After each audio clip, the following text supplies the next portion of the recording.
උඹ ගමෙන් ආපු කබ්බේ. උඹ ගමෙන් ආපු කබ්බේ. මෙහෙම දෙයක් කවුරු හරි ඔයාට කිව්වොත් ඔයාට දැනෙන හැඟීම සහ ඔයාට මොනවද හිතෙන්නේ? හොඳයි. අයිබෝන් කියලා පිළිගන්නවා මේ වීඩියෝ එකත් එක්ක සහ සම්බන්ධ වෙන සියලු දෙනාම. උඹ ගමෙන් ආපු කබ්බේ. උඹ ගමෙන් ආපු කබ්බේ.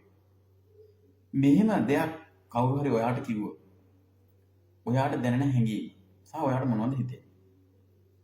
ඔබ දන්නවා පසුගිය දිනක ගල්කිස්ස උසාවි සංකීර්ණයේ වෙච්ච සිදුවීමක් පොලිස් නිලධාරි මහත්තයෙක් සහ නීතිඥ මහත්තයෙක් අතර යම්කිසි සිදුවීමක් සිද්ධ වුණා.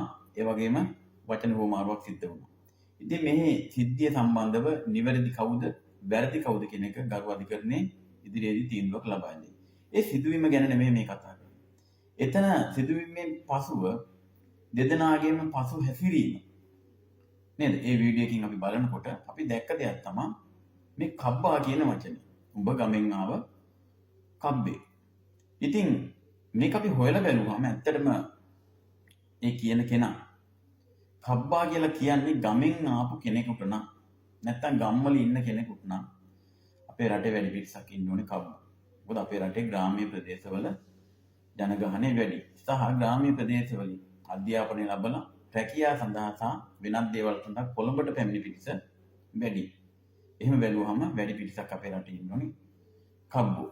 අනෙක් අතට ග්‍රාම්‍ය ප්‍රදේශවල ජීවත් වෙලා අධ්‍යාපනය ලැබලා වැඩිදුර අධ්‍යාපනය සඳහා හෝ පදිංචි සඳහා හෝ නැත්නම් වෙනත් තනතුරු තානාන්තර ලැබෙ කොළඹට එන අය කබ්බා කියන අදහස නැත්නම් කබ්බෙක් වෙනවා නම් අපේ රටේ ප්‍රධාන පුරවැසියාගෙන් ඉඳලා පහළට එනකම්ම වැඩි පිරිසක් ඉන්න ඕනේ කබ්බෝ. ඒකට හේතුව තමයි ඒ ප්‍රධාන පුරවැසියාගෙන් ඉඳලා පහළට සියලු දෙනාම ගම්වල ජීවත් වෙච්ච අය.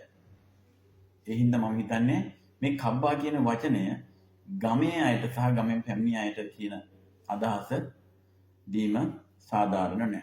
අනෙක් අතට මේ කියපු කෙනා දැනගත යුතු කාරණේ තමයි ගම්වල මිනිස්සු විශේෂයෙන්ම මායිම් ගම්මානවල මිනිස්සු ගාමීය ජනතාව පසුගිය වකවානුවේ තිබුණු යුද්ධයත් එක්ක නේද දුක් විඳලා ඒ යුද්ධයේ අත්දැකීම් ලැබලා ඒවත් එක්ක ගැටිලා ජීවිත පරිත්‍යාග කරලා ඒ ප්‍රදේශවල රැඳිලා හිටිය හින්දා තමයි ඔය කියන කොළඹ මායිම් ගම්මානයක් නොවුනේ.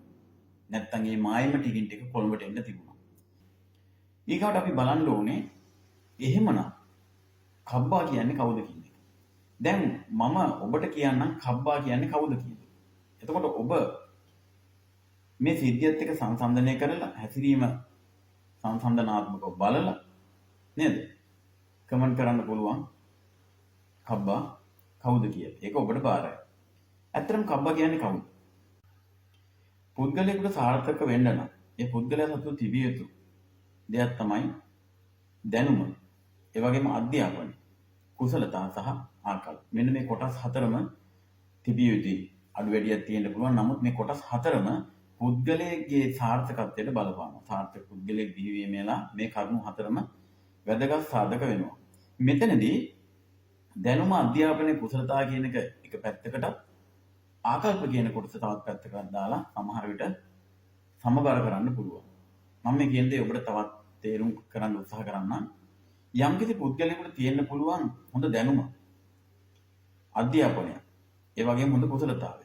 හැබැයි මේ පුද්ගලයාට මේ තුනම තිබුණාට ඒ පුද්ගලයාගේ ආකල්ප හොඳ නැත්නම් එතනදි වෙන්නේ රටට සහ සමාජයට සුබදායී දේවල් නොවෙන්නට පුළුවන්.